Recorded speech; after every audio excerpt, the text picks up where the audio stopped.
Welcome to the week 3 session of the National Month of Leadership.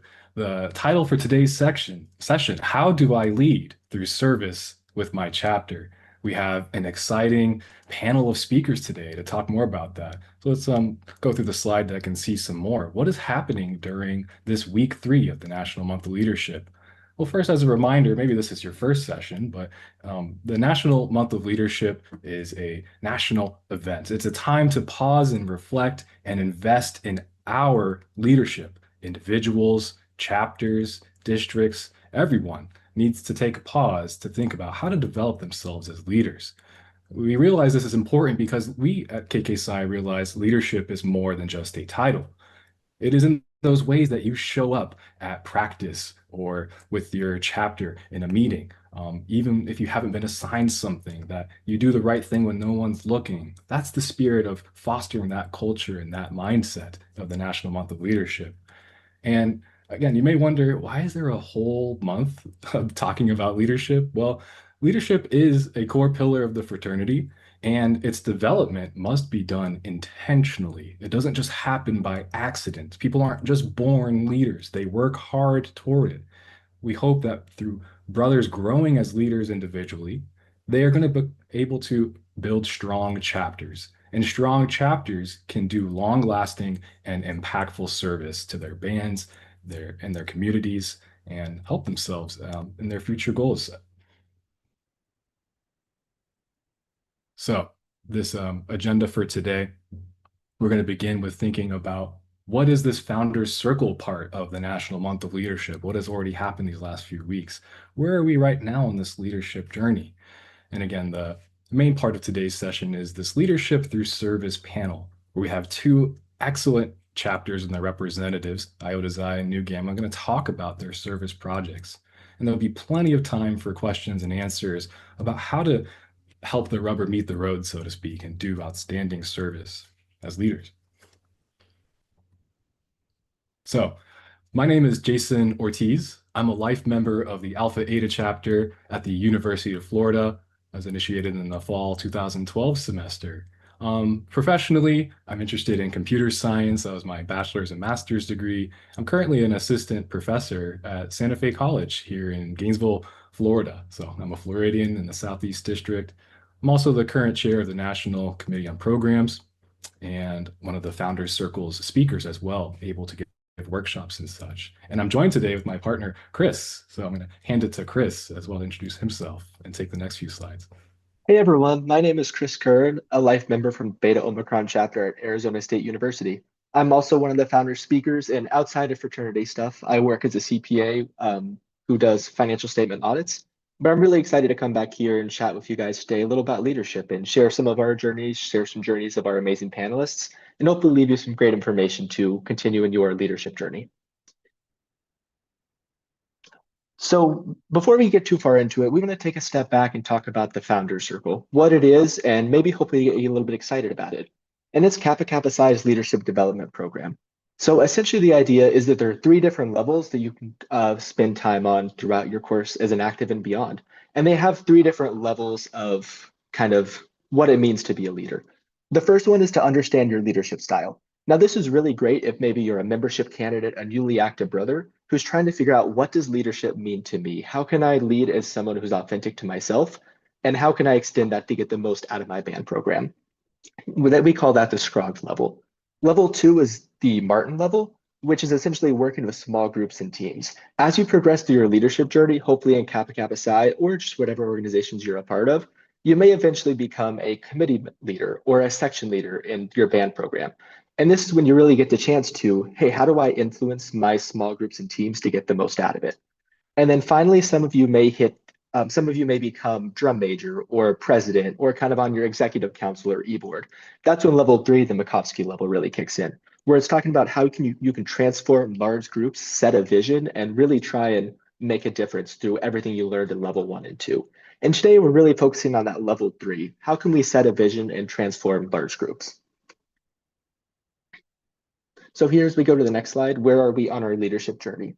So over these next couple slides, I want to do a very quick recap of what we learned in our level 1 and level 2 sessions. Now, I'll admit that the people who put these presentations together, go way more in depth, and have way more of a handle of what was said here. I just want to do a quick high-level overview so we're all kind of starting on the same page. But I highly, highly encourage you to watch some of these playbacks on the Kappa Kappa Psi YouTube page, and I'm sure you'll find them online as well. So the first one is who am I as a leader? And this is level one. And it really focuses on individual leadership and self-awareness. We started off by talking about what is leadership? What does it mean to be a leader? And we dive down into what we call the fundamental principles of leadership. So self-reflection, balance and perspective, self-confidence, genuine humility, and how all these different factors are unique to each one of us and play a role in us being leaders. And then we spend a little bit of time talking about why Kappa Kappa Psi encourages leadership development. Jumping ahead to our week 2 session, we talk about how do I lead with others? And this one really focuses on group leadership and team leadership.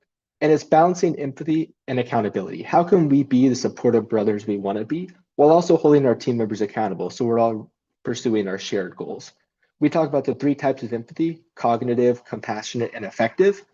And we talk about the importance of setting expectations and goals, and then the importance of accountability, that it can't just, while being supportive is very important, we also have to support our organization as a whole by being accountable and learning some kind of strategies of how we can do that as caring, compassionate brothers. And that leads us to what we're going to focus on today during our panel.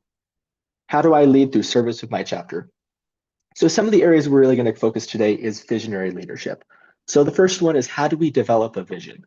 And that really comes down to 2 different sections. First is identifying a need and an improvement. In each of the chapters we're going to highlight today, do that. And how do these projects support the status quo or reject the status quo? We talk a lot about the status quo, and you instantly think, I want to change it and find something new. And that's great. We really want to be pushing our boundaries and trying to be the best we can be. But there are also some projects that we'll talk about today that are long-running projects that are really great year-over-year projects that support the chapter's goals. So we want to see when it's important to reject the status quo and when is it important to continue the great status quo that exists. We'll also talk about communicating a vision. So delivering ideas, public speaking, and getting that overall buy-in to make the projects that we identify come to life. And then lastly is implementing a vision. So there are 2 parts in this: creating long-term plans and then strategic thinking versus tactical thinking. And hopefully you'll get a little bit of an exposure to all of these as we go through our presentation today. So with that, I will turn it over to our panelists from Nu Gamma for the chance to introduce themselves, talk a little bit about their first project, which is the Aliquippa Band Service Project. All right. Well, thank you so much, Chris. Hello, everybody. I am Patrick Wolfe. I am the president of Nu Gamma. Some quick fun facts about me. I was a Spring 23 initiate.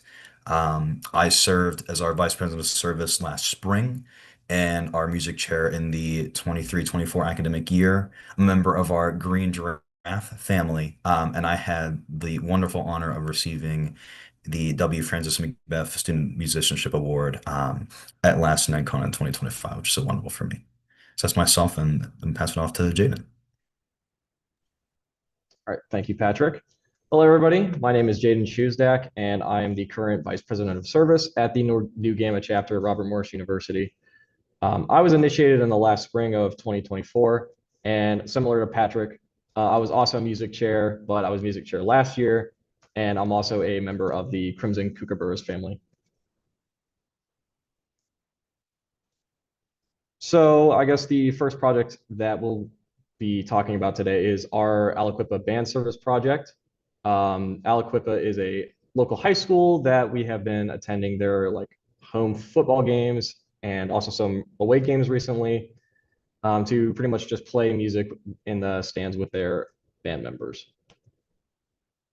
This is something that I've been a part of for a couple of years now, where I've been both just a regular brother attending these events, and also now recently being the vice president of service, I've been the main coordinator and organizer of our attendance at these games, where I've been looking at doing the clearances and getting all those gathered together and giving those out to the correct individuals that need them, organizing carpool, meeting times, places, making sure we have music, and just encouraging other brothers to go, as it's a very big commitment during the very busy time of the year of peak of marching season. So pretty much just what we do once at these games, we practice with them a little bit, we march in the stands with them, get to know them a little bit, and we just play music during the like first and second quarters, as well as the fourth quarter. And while we're there, we try to establish close relationships with their band members, try to get to know them well, and encourage and support their future music journey. And many of us still here at Robert Morris know a lot of the band members or at Aliquippa well, where we'll go to a couple of their games and they'll be excited to see us and know us by name. So that's really cool. But it's very important for specifically Aliquippa for us to give them their support, as during the pandemic, their band program took a very massive hit where they went from being a good small to medium-sized band to pretty much just having like 2 or 3 members. So pretty much what happened in the fall of 2021 when they were trying to rebuild the program, as COVID took a huge toll on their program. A lot of members of the community and especially alumni of Aliquippa got together and was like, hey, we're going to go at these football games and play along the couple of band members that are there and try to encourage them and get their program back to where it used to be. And they're still in the process of recovering their program. But one of our members at the time, who's now an alumni, but one of our members was an alumni of, or is currently an alumni of Aliquippa. So whenever she heard about this, she invited the current brothers at the time to come with her to the high school band games, or high school games, sorry, and play with their bands in the stands to add even more members, as they could only scrounge up a couple of members of the community and alumni. And since then, we've been going to as many games as we can throughout the past like 5 or 6 years or so. And it's just been a great experience all around, and something we still do to this day. Thanks for sharing about the Aliquippa Band Project. It's really cool to see that you guys identified that need in the fall of 2021, that, hey, there's this band program in our community that needs some help, and you stepped in to make that happen.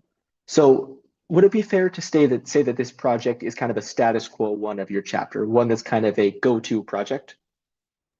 Yeah, for sure. This was whenever I became vice president of service, this was actually one of the first projects that I started to work on, as especially since it's early on in the marching season, we kind of had to get this rolling very quickly. And it's something that for the past couple of years we have been doing, and has mainly been a role of the vice president of service. Okay, that's really cool. So how would you feel like the project has evolved over time from when you all first joined as, that fall 2021 to how it is today? Sure. So I think it has mainly stayed the same. We made some small changes where now we're trying to go to some of their away games.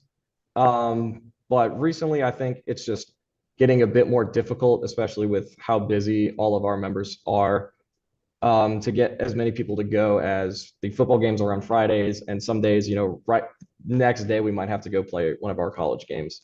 So I think it's been about the same, but I know it's just kind of starting to get a little difficult to make sure that, we're still having enough people that can go to these games.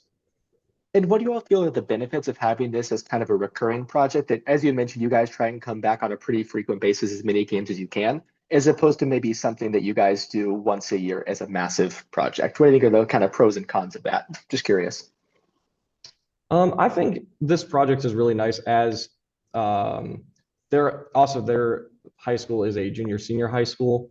So I've seen, and I know other members of our band have seen like the same members of their band like over and over and over again. And I feel like that like connection and relationship has been really good for them, where we're able to kind of give them support over time and encourage them to continue this, even though, their high school has to go through like a whole lot of difficulties with, just being a smaller band and regaining or growing their program again. For sure. And so last question for you on this, on the Aliquippa Band project. So let's say that I'm somebody in the audience right now who's sitting there going, wow, this is a really cool project. I'd love to bring that to my chapter. What recommendations do you have to help them kind of get that started? And what benefits has your chapter noticed of making this kind of a positive status quo project? Sure. I think the main thing is just having to reach out to those local high schools, kind of explaining who you are and what you want to do, and just asking, hey, what kind of things do you need help with, or do you need help with anything at all? Even if it's just something like, sure, would you guys like to run a workshop with us where, we just kind of work together, maybe practice a song or two, and have like your members give some pointers or just, play alongside them so they can kind of hear the music better. Something like that, I think, is really good. And I know that's something we've kind of looked at doing, but mainly we've just kind of been playing with them at the football games. But yeah, I think just reaching out is the biggest part. Sweet. Well, thank you for all the information on this, Jadon. It was really great to learn a little bit more about the Aliquippa Band project, how it came to be, how it's evolved over time, and how this is a great example of a positive status quo event that's easy for kind of new brothers like yourself to come in as a new VPS and take it and get the ball rolling. So thank you for sharing all that information. Yeah, thank you. And I'll pass it off to Patrick if you want to kind of do a little bit of an overview of the band equipment room cleanout project. Yeah, definitely. Yeah, so our band equipment room cleanout project, um, the way we kind of are organized, and I'm not sure how similar it might be to other schools. But our equipment room exists in a like off-campus building. It was like a transformed hotel, and kind of a lot of the rooms got repurposed, so we just have our own little space back within that building. Um, that really isn't visited very much by university staff. It's more of our like completely owned, maintained space. So we have a lot of responsibility just as a band and as a chapter to maintain the space. So although throughout the year, through like band appointed like equipment managers and otherwise, and what we do for just general day-to-day things, there often becomes like a general annual need for a more dedicated event to try to address some things more specifically, like cleaning the area just as it naturally gets dirty year to year, instrument repair that just can't really be handled on the day to day when we're doing our rehearsals and maybe we don't have time to address those certain things. Um, and like otherwise inventorying things and trying to build better systems. So when we're kind of going out year to year, we can keep better track of instruments and just have better systems for things. Um, and I think the biggest thing for this is just a lot of the communication and collaboration that kind of goes into identifying what specifically needs to be done throughout the year. And what was really struggling for me with this project specifically is like specific problems I have with my instruments for outway rehearsals. For me specifically, it's like our keyboards. I've always seen that we've had so many, but different ones have various different issues that I just can't handle in the moment of a rehearsal. So it's getting that information for me. And of course, I'm not the only one. It's a collaboration of working with other brothers and seeing and talking to each other and simply finding out what specific issues are we having, whether it is with instruments or with the organization in the equipment room if we're trying to find something, especially collaborating with our band leadership and our equipment managers and the work that they do on the day-to-day within those rooms and seeing how we can be of assistance to them and of value to them in the band. Um, and just otherwise, sometimes with our director of bands, and bringing him in. And usually how that kind of works is as I go through what I did for this event, as I brought in our current equipment manager, I brought in our director of bands, and we kind of did a walkthrough of our room, and I kind of had a written list that I developed to sort of see, all right, what are all we trying to address here, and what can we do within a certain time frame, and have a whole team that is then taken back and developed within our committees, like in our service committee, and I kind of bring that there, and we kind of review and plan based on who we have as a chapter and trying to get people to sign up and see what kind of personnel we have to then spread that out amongst all that work in a way that's most effective. Try to find people that might be more adapt to instrument repair or might be more familiar with cleaning and all those kind of sorts of things. And having those communications to get everybody where they need to be so that we can be most effective and coordinated as possible and address everything that we've talked about. Um, And we have always kind of done these things before, and they all kind of have their different purposes and things we address, and it's always evolving. And that's why it's really important when we do it to try to develop systems that can hopefully last into the future. Like the inventory sheets are a perfect example of that. And trying to have those, like what we did specifically is having like a QR code access that can be like scanned in and have a digital inventory sheet that can be updated. Like those sorts of things to so when the next equipment room project occurs, we can kind of those there. And like there's a picture of that being developed, the keyboards I mentioned and otherwise. So I would say as a whole, that's the kind of thing. There's a team there. Like in that picture, there's our three of our brothers there, but then that's also somebody who was an assistant equipment manager at the time within just the band and working with them specifically to create that value within this project. Thanks for the great overview of that. Just I feel like I really learned a lot about kind of the process from when you notice something is needs to be cleaned out to the actual running of the event itself. So I Mhm. have a question for you guys. How do you determine it's time to clean out the band room? I know you mentioned it's an annual event. So is this like an every August, let's say you guys go in there and clean it? Or is it once a year somebody goes, yeah, this room's getting a little messy. I think we need to clean it. It definitely changes from year to year. I will say we are planning on doing it once again this upcoming year and also doing some work in our band office, which recently moved from the on-campus location to this off-campus location just for other reasons and combining those. Um, because I don't think there's any necessary thing. I think we do just generally try to do it in like the spring, and that's just kind of based on like general availability and trying to find just around the rehearsals we have when that might be best. And the spring is usually good because it's marching band season's not occurring. We just kind of have our like wind and jazz ensembles that don't rehearse as frequently. So that usually ends up being the time. And especially with those ensembles, like a lot of other instruments are being used at that time. Um, to be like when it is. So it's just kind of that coordinating the availability piece, and also just identifying when there might be enough um, pieces of the project to justify a more coordinated event as opposed to small work. Because like for example, another thing we might do that we try to advertise is we have like our band leadership working in like office hours, and we try to advertise those as like a time to just do small projects and go in those random times to get those small things done. But when more build up, then we kind of have to plan this larger And then, so one other question for you, and this is one. something that I know that my chapter personally struggled with, so I'm curious to get your guys' approach on it. So one of the challenges about Kappa Kappa Psi is that there's such quick turnover of being a freshman to being a senior. It feels long at the time and it feels like there's a lot that happens, but every year there's a new group of leaders, new group of brothers who come and want to have their own vision.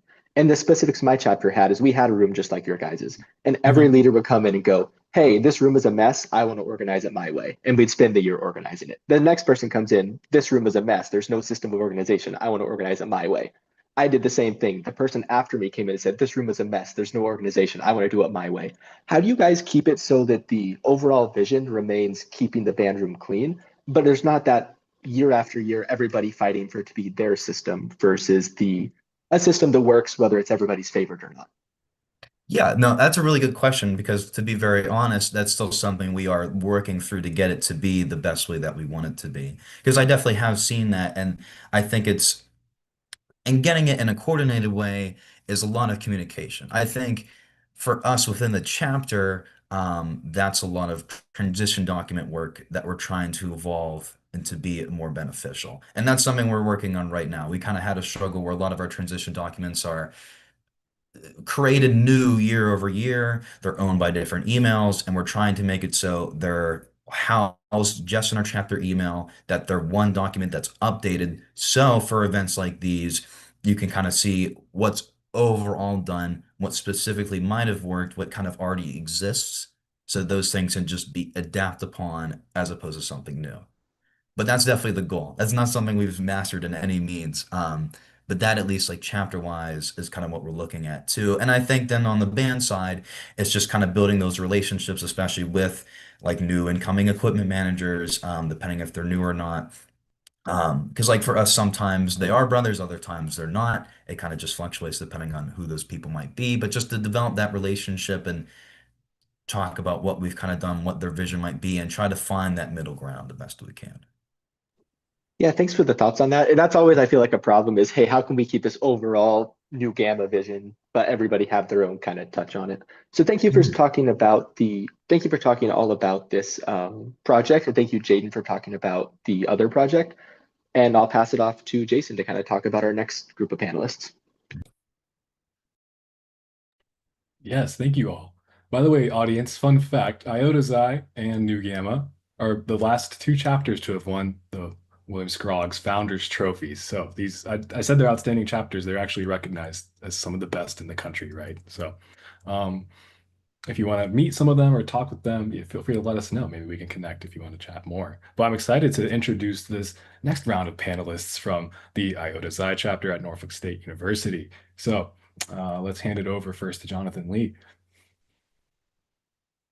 Good afternoon, everyone. I am Jonathan Lee. I'm a spring 2020 initiate of the Iota Xi chapter at Norfolk State University.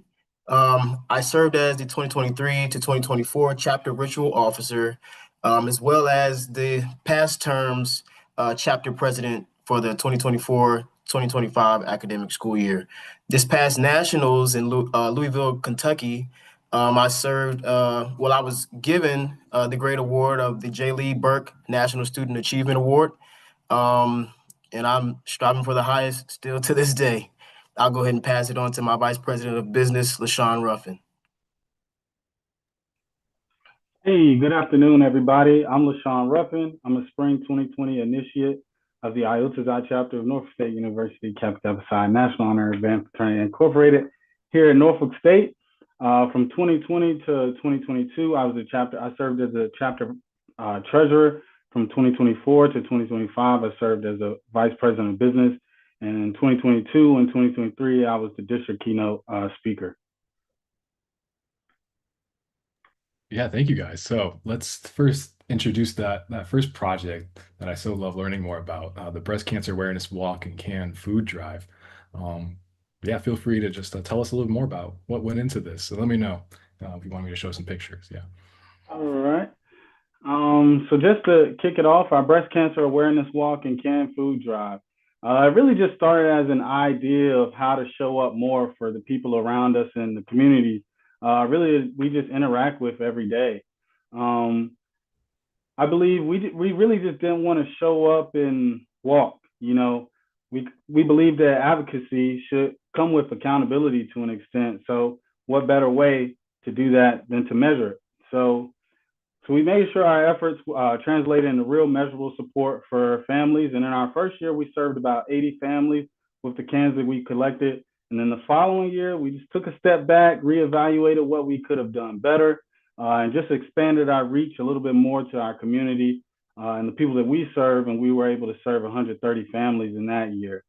And throughout this event, we've had health service professionals come and speak with us and give us things about tips and things to look for. And we've had people, cancer survivors, who as well talked at this event and gave us things to look for and what that process was like, just giving us real world application for a lot of these things. We really just wanted to use our impact and make sure our connection is Iota Xi, just extended far beyond the band room. And that's exactly what we did. So you can click for me. And these are just a couple pictures of our turnout and how things went. Yeah, that's wonderful. So I have so many questions about this. So my first one though is this is an example of something that's not really band related in an obvious way, right? I mean, we're a band fraternity meant to serve band members in the college university, but we are a part of a community. And I'm curious, like, who in your chapter recognized that you all had the wherewithal, the talent, and the ability to pull something off like that in the first place, and what gives you that passion to even think that big? You know, our passion is really just how we can do more. You know, we serve on a great level to our band. We serve on a great level on our campus, and our next step was to just reach out to our community and expand that love that we have for Kappa Kappa Psi and be able to show others that, and really just bring a lot more visibility to our organization as well. A lot of people aren't aware of Kappa Kappa Psi, so sometimes you have to meet people where they are in the communities that they are. So Yeah, that's wonderful. So can you talk more? So maybe someone pitched this idea to the chapter. How did you all get buy-in that this is a project that the whole chapter should invest in? I mean, there's many priorities, I imagine, that you all had. How did you lead this activity and get the chapter hooked in? I would say just maybe presenting it the correct way. That's one thing that we're very big on as a chapter, is just presenting everything in the manner that it should be. So as long as I came correct, or we came correct in presenting that to one another, everybody was going to get behind it to an extent. Once again, we always think about how we can expand our community impact. So it wasn't too much of a hassle to get everybody on board. The biggest thing is always just the who, when, where, what, and how, you know? Yeah, I am curious about that part. So you got people bought in. Now, how do you take advantage of all of this manpower? And there must have been so many tasks or areas. Maybe you can talk about how did you coordinate the efforts of so many people to execute your vision? I would say maybe just using our network. You know, we all know different people that do different things. And actually, one of our brothers on this call is his one of his family members is one of the people that actually spoke at one of our breast cancer awareness walks.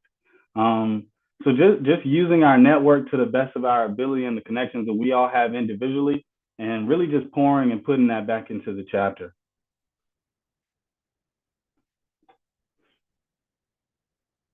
I can't hear. I think you're on mute. Thank you so much. I There we go. appreciate that. I wanted to just say thank you. And one of my favorite parts is that you measured your impact. That's something I recommend all chapters. If you do service, try to measure that practice, that impact, because you can see you can actually expand that impact in the future. So thank you, LaShaun, for talking more about that project. Let's talk about the next one now, called Psi in Our Schools. All right. So with Psi in our schools, it really began with the idea of similar to Robert Morris's idea as far as going into different programs and playing with them, trying to mentor them as far as the band world is concerned.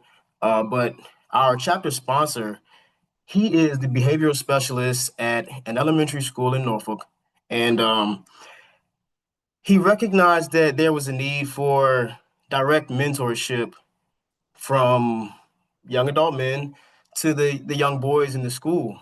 So that's really where everything began with Psi in our schools, classroom mentorship, just those uh, fourth, fifth graders being able to see us young men carry ourselves a certain way, walk through the halls, and show that being a part of our brotherhood is such a cool thing was a huge impact on the students. Um, and it's still going to this day. From my side of things, I'm just transferred into, the Alumni Association with Kappa Kappa Psi. And I'm now a fifth grade teacher at Jaycox Elementary School teaching general education. So the funny thing about that, those third graders, those young men, some of them are actually in my class now that I teach math, science, and history and things like that too. Um, the undergraduate chapter at Norfolk State, Iota Zeta, they still come Monday through Friday, at least 2 or 3 brothers a day. They still show their faces. They're still making an impact. And some of those students in my class, they remember those brothers. They'll never forget them. They're excited when they see them every day. It gives them something to look forward to. Um, and I think it's that side of it that's a bigger hoorah for us as a chapter to be able to see the impact on those students' faces, on those young men's faces. Um, some of them, and we spoke on this at the interview for the William A. Scroggs Founders Trophy. Um, some of them come to school and they haven't eaten breakfast. They may have not eaten dinner the night before. Some of them don't have, moms and dads are working. Uh, Big sister or little sister. Some of them don't have siblings. So it's a lot of, key pieces that could really mold a young child's life that are missing from their lives. So for us to be able to step in as those big brothers, it means the world to them, but it really means the world to us. Just as young men trying to grow and step into our own careers. And just like I said, now myself being on that other side and seeing the impact that I was able to make, 2 or 3 years ago is just an amazing thing. I agree, Jonathan. I think it's very amazing. And so that story of you becoming their teacher now and continuing to influence them. I just think that's outstanding. So, a few questions for you then. What is the history of this project? Like, who decided that this is something that should be invested in? How did you convince that visionary thinking? How do you this it seems like challenging as well to coordinate with you mentioned you had a partner in the school, but can you talk more about how do you kick off something like this in the first place? So that connection was it's actually, like I said, it's our chapter sponsor. So we're in direct contact with him every day. So it wasn't a super difficult task to make everything happen. Getting the brothers into the schools and being able to get into the classrooms, just communicating with the principal, making sure that we were good to go as far as, getting background checks and things of that nature, and, getting those things checked off the list. As far as getting the chapter to feel like this was an important project to pursue, I think in our community, man, we see it every day. It's just, it's a struggle sometimes for children, families. Um, Moms, dads, things of that nature in our community in Norfolk. So it's very clear that there's help needed and that mentorship is something that those young men really, really need. So we all as a collective, we were very, very gung ho about it. We voted and passed through, and we were all on board as far as, hands on organizing things and structuring the project and making it come to life. So for any brothers that are here that are maybe interested in working like with elementary schoolers, or it reminds me very much of Big Brother, Big Sisters, this projects, right? How might they begin to even think about approaching this? I mean, what does it mean to mentor a small child like this? How do you decide what to do with them? Any advice for people that would be interested in doing a similar project? Well, I think number one, just for the thought to be brought up, I would encourage chapters to take a look back at their own childhood. We've all had struggles. They may not have been those same struggles that these young men and these young students have been through in our community, but we've all grown up, missing something in a certain area or feeling like we needed more of this or more of that. So that self-reflection and self-evaluation on one's life is crucial to gaining that passion for yourself to want to go and pursue something like this. On a literal aspect, I would encourage chapters to reach out to the elementary schools. Make phone calls. Make phone calls. Call school principals or main offices, and just see if there is that need for mentorship. Um, of course, structure a vision as far as what you're actually trying to accomplish within the project. For us, that main objective was to change their lives. We made that very clear as far as speaking to them on an emotional level, trying to get through as far as what do these students go through on a on a day-to-day basis from sun up to sundown when they're not at school. What do they experience? How can this or how has this impacted why they're carrying themselves the way they are? Um, you know, uh, um, just making it plain that you're here to make an impact for the students, not just for today, but 10 to 15 years from now. I tell that to my class every single day. That's why I was here 2 or 3 years ago when we started the program. And as your teacher here today, I'm here to mentor you to make an impact, not just for today, not just for tomorrow, but as you grow into young adulthood and as young men and young women. Wonderful. So relating it to your personal experience, what really did you wish you had? I think that's a great start. But then asking people what they need. I love that you said that. Just call them. You don't need to assume what they need. You can ask them what they need Yeah. and deliver that to them. I think your chapter is doing a great job of recognizing needs, asking people what they need, and then acting on that. So, applause for that. My last question about this is, did you talk to them about band and music, or get them beating on drums or playing horns? I'm just curious, yeah, what kind of fun you might have related to that with them. Absolutely. That was a conversation that we did have as a chapter. As LaShaun said, we always look to take our projects to the next level, take our chapter operations to the next level. Whatever we're doing, we're trying to strive for the highest. So an initial thing that we had was, yes, we're mentoring in the schools. Yes, we're reaching these young men and women, but how can we intertwine the music aspect, the band aspect to this? Um, Quite recently, we've been able to, as I said, the program is still going. The undergraduate chapter still comes over to Jaycox once a day. But we were able to now incorporate the musical aspect into some lessons for the classrooms. So as fifth grade teacher, I'm in charge of science plans. So I reached out to the current president of Iota, Trevor Jenkins, and I asked if it was okay for some brothers to bring over instruments. The unit was sound, and how do we create sounds using vibration and things of that nature. So we wanted to give them a firsthand experience of that. The kids loved it. They're more interested in how a tenor saxophone works, and why does the trombone slide, move back and forth, and things of that nature. So incorporating that was super huge for the chapter, and again was a way to just take things one step up, as we're always trying to strive. That's awesome. Thank you so much, Jonathan. And this last slide, talk about the lasting legacy. Do you guys want to just take a quick moment to talk about Iota's Eyes legacy, that long-term impact? Yeah, I'll take this one. So basically, what you're seeing here is really just the outcome of just an intentional culture that we've created. You have brothers teaching, you have brothers leading, and brothers mentoring really at every single level.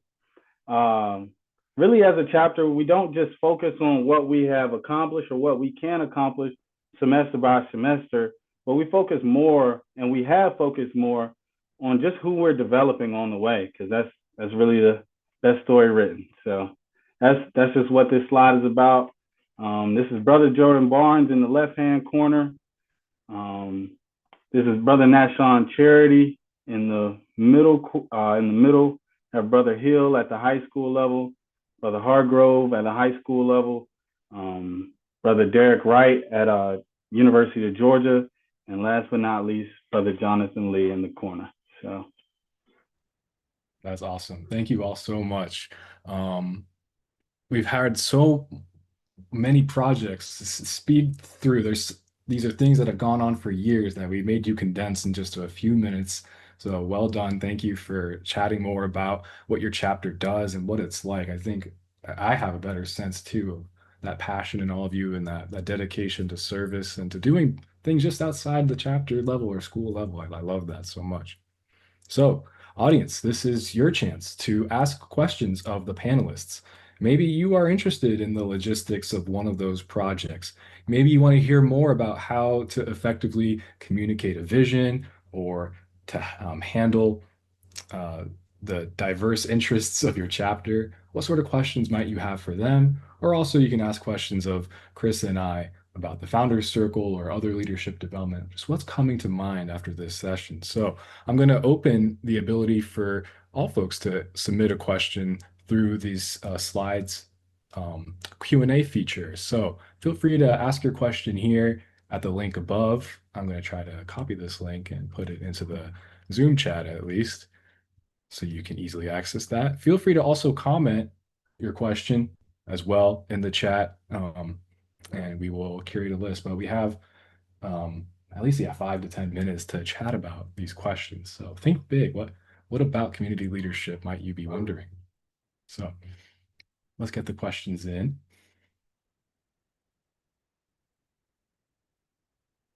My first question is, I don't know if you can tell, but my dog is barking, and I'm curious at what it is.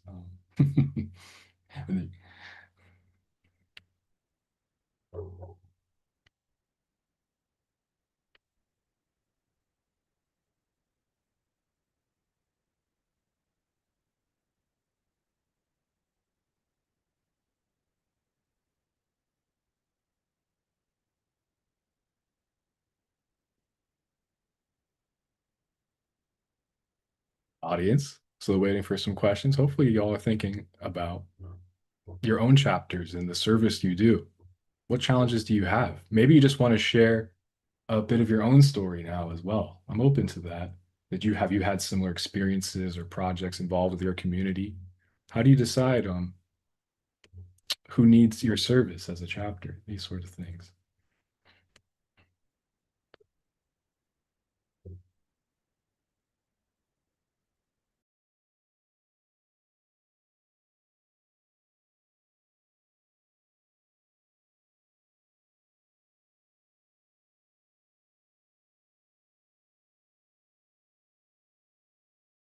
Ah, I see.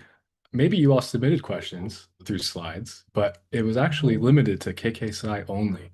My sincere apologies. I've now changed it to anyone. So if you submitted a question or had issues, please try again. It should be available to anyone now.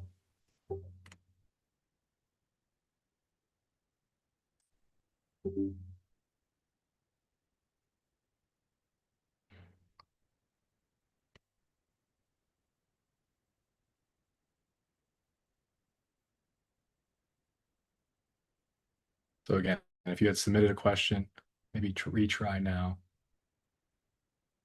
I've got some more questions in.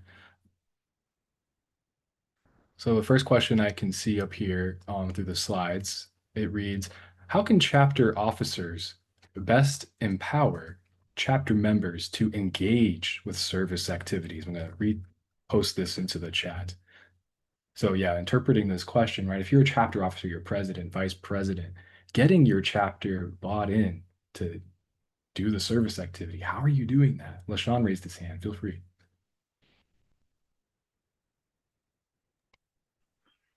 For the question, have you faced challenges with the chapter participation amongst your members? So how did you motivate them to be more involved? I think one thing that we were very successful at is just really looking into what everybody's goal or idea is of the chapter. It's hard to lead people to a certain place if you don't know where exactly everybody wants to go, because your end all be all may look completely different from someone else's. So you have to understand what is their exact goal, what is their dream, or what is their idea of their chapter, and combining with everybody else's, and how can we make it to get to the point to where we do have everybody apart.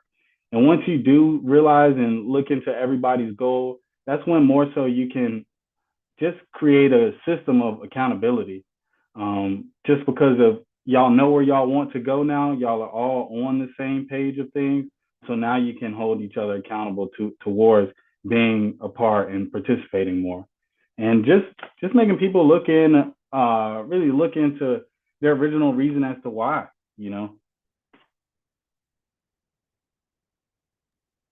Yeah, Patrick or Jadon, even Chris, I hope we all had experience, I'm sure, as different leaders of levels, different motivation levels. What is your experience getting people to do the work, really? Yeah, I guess I could try to speak to that too, and I like hit the chapter officers kind of point too, is I think those questions are kind of similar. Um, I think yeah, not only is it the communication and trying to find like individual where people have their strengths and their weaknesses and where they might be, but even too in a more formal manner, I think is really trying to enable committees, if that's kind of how your structure might work, to put chapter members in a more like formal opportunity to engage with service activities. Like the way our chapter works, we have like a few committee members in the specific service committee that might consistently work on those projects. But we make those committees like available to the whole chapter, of course, to join, especially if there's like a project they may be specifically interested in.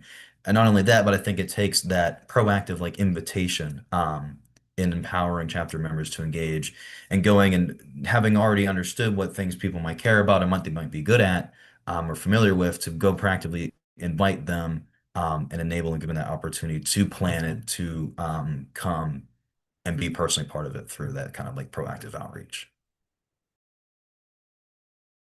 Yes, thank you.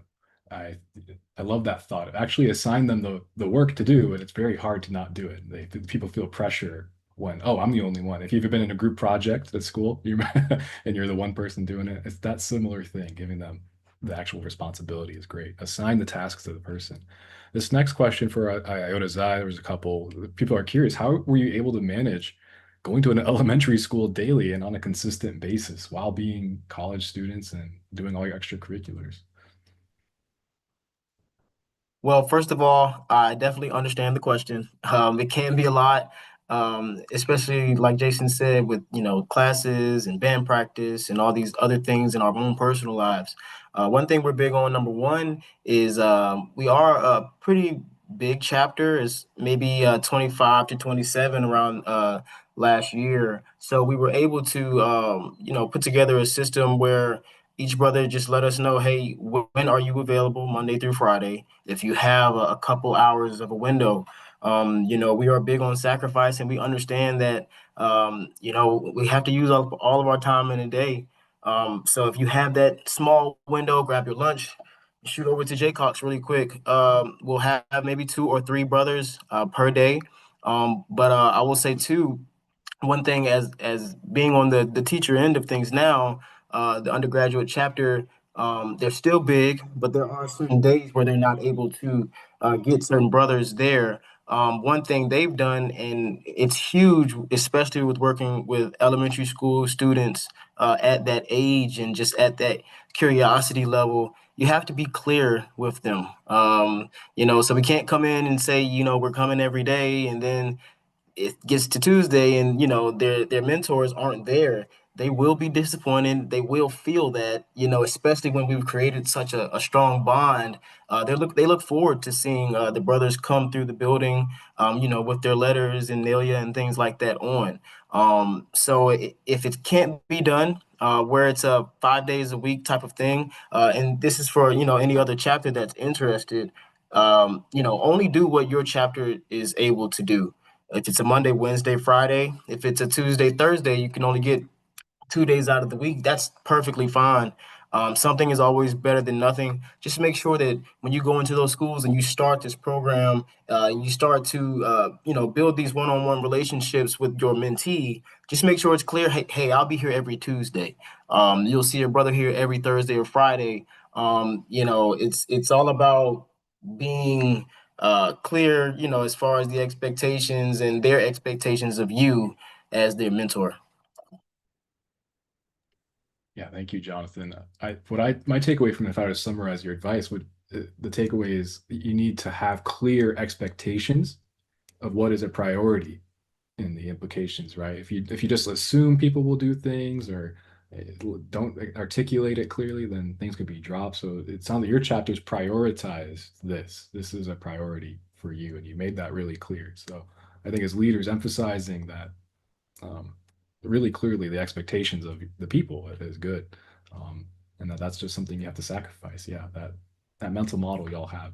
The next question here: how do you come up with innovative and impactful service activities? All of you are doing some amazing projects. The comment was, so often chapters tend to stick to that status quo, what they think will be successful, rinse and repeat. Don't try to add newer, bigger things. Is there any process that y'all go through? Jadon, I'll go to you. Yeah, so I would say I have two pieces of advice. I would say the first thing that I do whenever I'm looking for a new way to serve is just look at our band and see what issues or what problems we may have. It could be something as simple as like oh, hey, this water jug we have is leaking, or hey, these stands are loose and need tightened. And looking at just, it could be something small like that, or it could be something bigger like, hey, we need this new piece of equipment or something like that. And just looking at like these things that you might need done. And I think and that's like the first thing. We're always super band focused, and bands are number one priority of like places to serve. So that's the first place we look. But I think the second biggest thing is to, and Jonathan and LaShaun kind of brought up this a little bit as well, is utilizing that network that you have in Kappa Kappa Psi. Everybody in the fraternity comes from different high schools, comes from different areas, comes from different communities, and all of that, always can have something for you to do and for you to work on, especially if you're looking for those like community projects. I would say to utilize that network. Everybody's in a different major, everybody's in a different program. They're involved in different clubs on campus. And I think that can just be a great way to find new ways to serve the community if that's what you're looking for. Yes, Jadon, and your conversation reminded me of this innovative thinking. So last NatCon, I gave a workshop about innovative thinking at a chapter level, and I taught brothers how to conduct brainwriting. I pasted a link to there if you're curious. Um, Amazing ideas we shouldn't just rely on them to pop into our heads. There is a process, in fact, to foster innovative thinking and get out of the box ideas. You want divergent thinking, it sounds like. So look into many tools allow divergent thinking is what you're looking for, but brainwriting is one such thing. I'm open to giving workshops to chapters that want to do learn more about this type of innovative thinking as well. But folks, we're only a minute left in our workshop. So, panelists, thank you so much for an audience for the question and answer period there. Some really good nuggets of information. So, to close out the session, we have a lot of things still to talk about. We'll see how fast we can go through it. So, the first thing you should be wondering, what will you do next after this workshop? We hope you stay engaged with us as a fraternity. There's so much on social media happening through the National Month of Leadership. There are things that are like reflection prompts to engage in. There's highlights of leadership and speakers. Interact with us, engage with us, share, and spread this knowledge. Invite brothers to join in this conversation of leadership. Don't do it by yourself. It's best done with your bros.